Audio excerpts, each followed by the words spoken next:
자, 이번에 미국 증시 투자 전략 세워보는 시간입니다. 타이거인베스트 황윤석 대표와 함께합니다. 안녕하십니까? 안녕하십니까? 자, 밤사이 트럼프 대통령의 기자회견이 진행이 됐는데요. 관세랑 외교랑 관련해서 뭐 얘기들이 많이 나왔더라고요. 이 얘기부터 한번 시작해 볼까요? 네, 그렇습니다. 그러니까 이 미국 항소법원이 이제 트럼프 상호관세에 대해서 이제 불법 판결을 내렸잖아요. 그렇죠. 여기에 대해서 아마 강력한 반발을 했고요. 트럼프 대통령은 이제 대법원에 항고했다라는 얘기를 했습니다. 그리고 또 이제 관세에 대한 부분들 얘기를 했고요. 뭐 앞으로 이제 인도, 우크라이나 전쟁 또 이런 얘기까지도 포괄적으로 얘기를 했는데요. 또 한 가지 또 제가 조금 의미를 부여하고 싶은 거는 미국 연방 법원이 트럼프 대통령이 과거 LA 시위대에 대해서 주 방위군을 투입한 적이 있었는데 그렇죠. 여기에 대해서도 연방법 위반이라고 판결을 해서 과연 미국이 이제 삼권 분립이 제대로 돼 있는데 사법부 독립을 확실하게 지금 이렇게 재정립을 하는 기회가 될지도 좀 주목을 해보고 있습니다. 이제 그 베센트 장관도 이미 얘기를 했어요. 대법원에서 패소할 경우에는 뭐 최대 50% 관세를 5개월 동안 부과하는 플랜 B가 준비돼 있다라고도 얘기를 했는데요. 지금 트럼프 대통령도 이제 패소할 경우에 경제 전반에 큰 충격이 올 수도 있고요. 관세 수입을 다시 반환해 줘야 된다. 이렇게 경우에 되게 큰 혼란이 올 수 있다라는 얘기도 더 하면서요. 대법원 판결이 빨리 이루어지도록 재촉할 것이다. 또 이런 얘기도 했었습니다. 그리고 최근에 이제 상하이 경제 정상회의인가가 이제 개최가 되면서 그렇죠. SCO라고도 하죠. 네, 그렇습니다. 상하이 그게 되면서 뭐 러시아, 중국이 또 가까워지는 모습을 보여주고 있고요. 인도가 참석하면서 인도도 지금 또 급부상이 되고 있는 상황입니다. 그래서 여기에 대해서 기자들이 질문을 했어요. 그랬더니 중국과 러시아 관계는 우려하지 않는다 또 이렇게 답변을 했고요. 그다음에 우크라이나와 러시아 전쟁이 지금 그 휴전이 불발되면서 지금 또 오히려 전쟁이 격화되는 모습을 보이고 있는데 미국은 이제 우크라이나 국민을 돕기 위해서 뭔가 조치를 취할 것이다. 또 이런 발언도 했습니다. 그리고 미국의 우주사령부 본부를 그동안 콜로라도에 두었는데 이걸 알래바마로 이제 이전할 계획이다라고 얘기를 했고요. 이렇게 되면 3만 개 일자리가 추가적으로 생길 거고 수십억 달러 규모의 투자를 더 유치하게 될 것이다. 또 이렇게 얘기를 했습니다. 그리고 최근에 관련된 단속된 마약은 주로 베네수엘라에서 유입된 것이다. 이런 얘기도 했고요. 시카고에 주 방위군을 투입할 것이다. 이렇게 얘기했고 마지막으로는 자기의 건강 이상설이 페이크 뉴스다. 또 이렇게 발언을 해서 지금 기자회견이 뭐 우리 시간으로 아마 4시, 5시경까지 지속된 걸로 알고 있습니다. 자, 첫 번째 이슈로 기자회견 관련 내용들 살펴봤고요. 그리고 밤사이 제조업 지표가 또 발표가 됐거든요. ISM 제조업 지표 어떻게 보셨죠? 네, 이게 지금 좀 혼란된 모습으로 나온 것 같아요. 혼란됐다는 게 이제 좀 혼조됐다, 섞였다 이런 그렇습니다. 말씀이시죠? 그래서 이게 그 8월달 ISM 제조업 PMI 지수는 48.7이 나왔는데요. 6개월 연속 위축되는 국면을 보였습니다. 그러니까 이게 50 아래면 위축이다라고 얘기를 하는 거죠. 네, 그렇습니다. 신규 주문이 51.4인데 이거는 6개월 만에 확장 전환이 된 거는 뭐 긍정적이다 이렇게 볼 수 있지만 생산은 47.8이고요. 계속 위축으로 전환이 됐고 고용도 지금 43.8로 7개월 연속 위축되는 국면으로 나타나고 있다 이렇게 보여집니다. 그리고 물가 지수는 또 63.7로 원자재 가격이 11개월 연속 상승했는데 철강, 알루미늄, 품목별 관세 영향으로 상승 속도가 7월 대비는 소폭 둔화되는 모습을 보였지만 전반적으로 보면 지금 기업들은 신규 채용보다는 인력 감축이나 기존 인력 관리에 치중하는 모습을 보였고 관세로 인한 물가 상승이 이제 지속적으로 나타나고 있다 이렇게 볼 수 있을 것 같고요. 또 8월달 S&P 글로벌 PMI 지수를 보면 여기선 또 잘 나왔더라고요. 네, 이거는 또 53.0으로 나와서 전월 대비 상승했는데 2022년 5월 이후에 최고치다 또 이렇게 나왔습니다. 그래서 앞서 말씀드린 대로 두 가지 경제 지표가 지금 혼란되는 모습을 보여주고 있고요. 여기서 보면 생산량이 급증했고 신규 주문이 증가 증가되는 모습을 보이고 있다. 이런 게 고용 확대에 대한 결과가 아니냐 이렇게 보여지고 있는데 여기서도 역시 관세로 인한 원자재 비용, 그다음에 판매가 상승 이런 것들 때문에 기업들이 불안해하고 있다. 그래서 재고를 계속해서 쌓아나가고 있다. 이렇게 발표가 됐습니다. 네. 자, 그리고 앞서도 SEO 얘기를 잠시 해주셨는데 지금 중국에서 정상들이 만나서 얘기를 나누고 있죠. 어떤 얘기들 나오고 있죠? 주요 발언들 짚어주시죠. 네, 중국은 이제 사실 미국이 너무 과도한 관세를 부과하고 있다라는 얘기를 꺼냈고요. 그리고 이제 모디 총리가 이제 참석하기 위해서 이 경제 정상회의 참석차 중국을 방문했는데 트럼프 대통령이 이를 강력하게 비판을 했습니다. 그래서 이 인도가 먼저 미국에 대해서 높은 관세를 부과하면서 미국에 대규모 수출을 했고 동시에 러시아와 원유 또 무기 거래까지도 하고 있는 것은 불공정하다라고 그렇죠. 아주 강도 높게 비판을 했고요.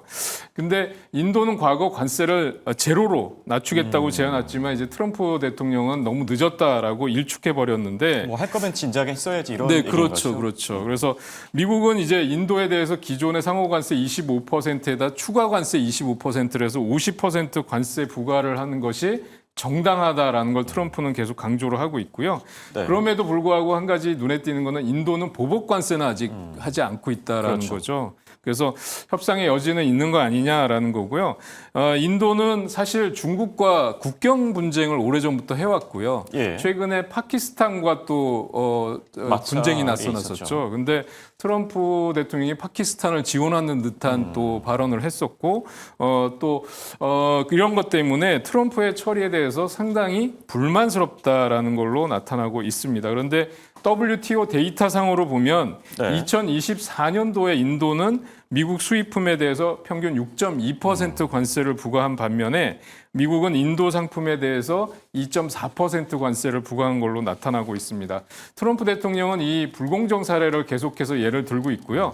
또 할리 데이비슨 잘 아실 텐데요. 할리 데이비슨에 대해서도 인도에서 관세 폭탄을 부과하는 바람에 할리 데이비슨이 인도에 공장을 건설하고 생산하는 수밖에 네. 없었다라는 사례도 소개를 했다고 합니다. 네. 지금 트럼프 대통령이 뭐 중국과 러시아의 밀착 관계를 의식하지 않는다 이렇게 네. 얘기를 했는데 글쎄요, 뭐 조금 의식하고 있는 게 아닌가 생각이 들기도 하고요. 그리고 월가에서 지금 뭐 다양한 얘기들이 나오고 있는데 주요 발언들도 같이 정리해 주시죠. 네, 모건 스탠리의 마이클 윌슨 같은 경우는 이제 미국 증시 랠리가 지속이 될 거다라는 네. 거고요.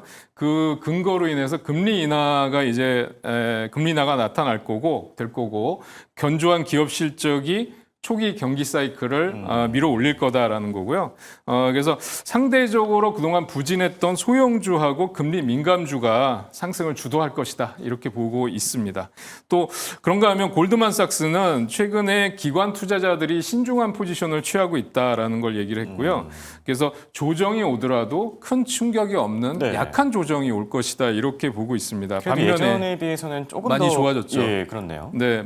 근데 최근에 CTA 추세 추종 펀드들이 8월 한 달간 미국 주식을 126억 달러 규모를 크게 매수를 했고요. 네. 그래서 현재 보유 비중이 역사적으로 최대치에 와 있다. 그래서 추가 매수 여력이 없다. 거의 100% 꽉 찼다는 얘기겠죠.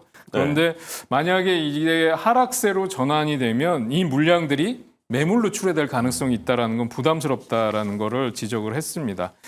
또 그런가 하면 UBS 같은 경우는 금리 인하 기대가 커지는데도 헤지 펀드들은 방어적이고 신중한 태도를 보이고 있다.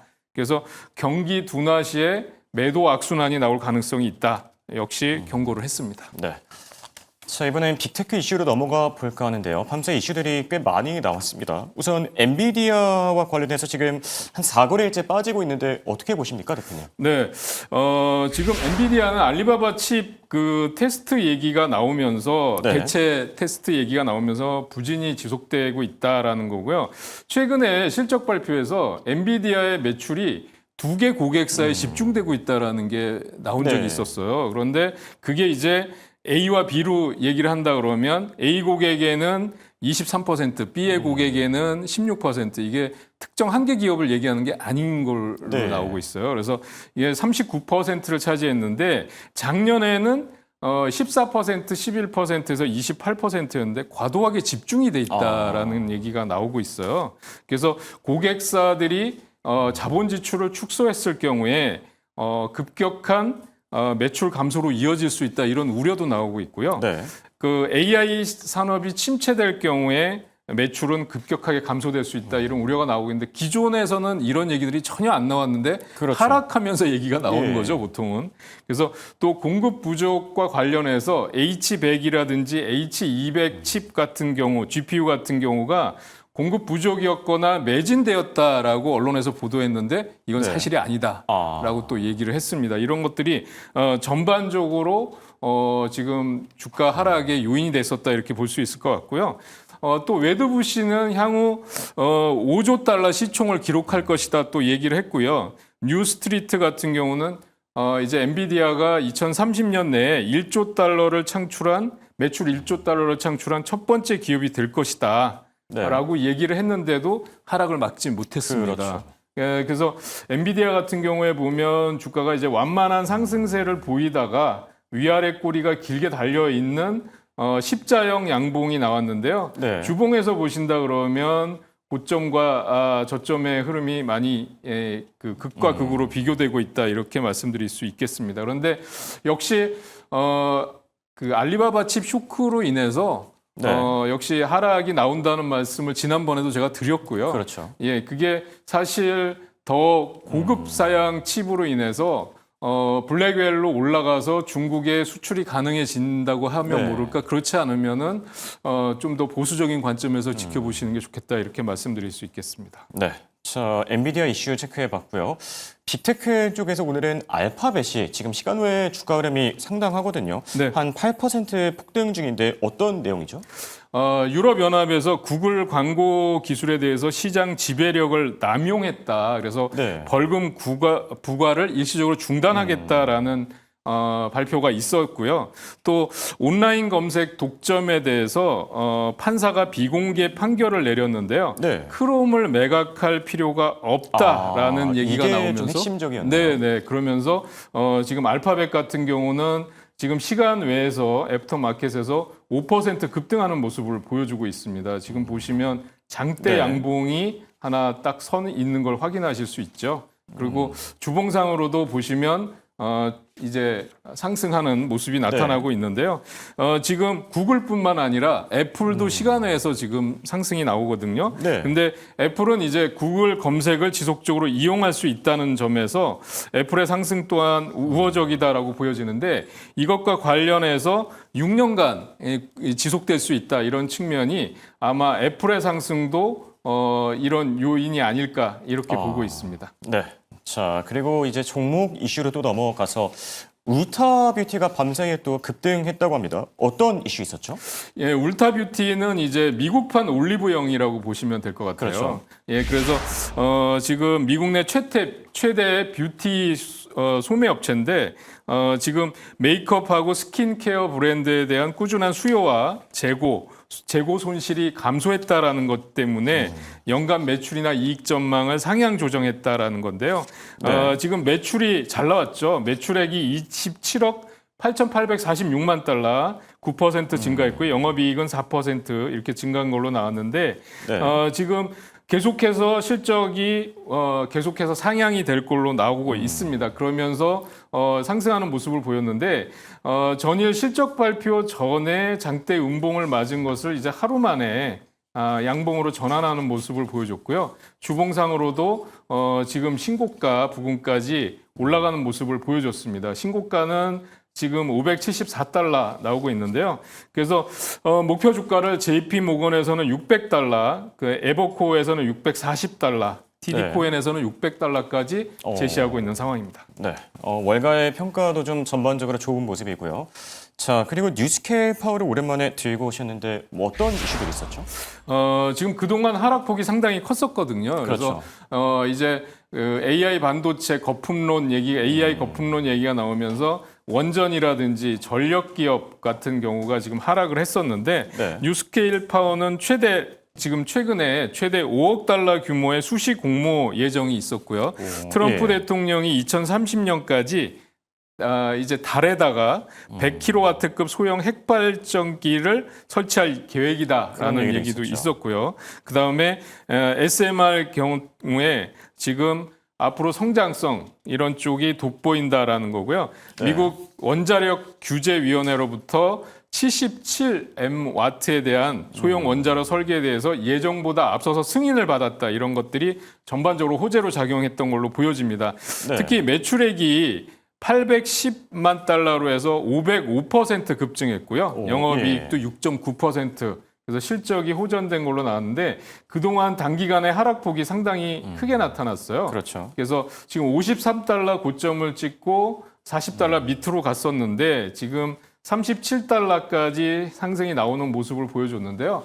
지금 구간에서는 사실 뭐 원전 관련주 또 양자 컴퓨터 관련주 뭐 로봇 관련주 이런 것들이 단기간에 조정폭이 컸다는 점을 감안한다면 네. 지금은 분할 매수 관점에서 예. 접근하셔도 좋다 이렇게 말씀드릴 수 있겠습니다. 네, 그동안 워낙 많이 하락했던 만큼 슬슬 진입 기회를 찾아봐도 좋을 듯합니다. 지금까지 도움 말씀의 황윤석 타이건베스트 대표와 함께했습니다. 감사합니다.